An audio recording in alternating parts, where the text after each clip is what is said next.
விஜய் பத்தி மறைமுகமா பேசுறாரு. நடிகர் பின்னாடிலாம் இளைஞர்கள் போயிருவாங்கன்னு சொல்றாங்க. அப்படிலாம் போவீங்களா என்ன? அப்படிங்கிற மாரி கேட்கிறாரு. அதுல 2 கண்ணோட்டம் இருக்கு. 1 அவர் மீது கூட்டணி விட்டு விலகி சென்று விஜயோடு சேருவாரோ, சேர்ந்து விடுவாரோ அப்படிங்கிற ஒரு எண்ண ஓட்டம் திமுகவினருக்கு இருக்குது.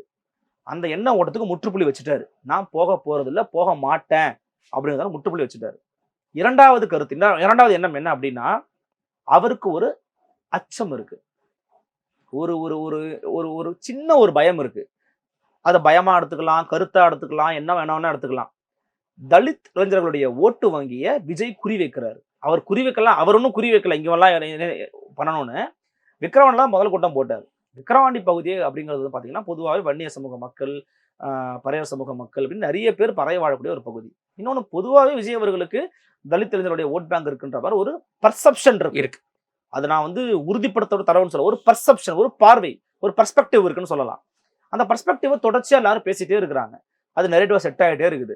அப்ப அதை உடைக்க வேண்டிய, தகர்க்க வேண்டிய ஒரு கடமை, பொறுப்பு அவர் கட்சி சார்ந்து பார்க்க போனா அவருக்கு இருக்குது.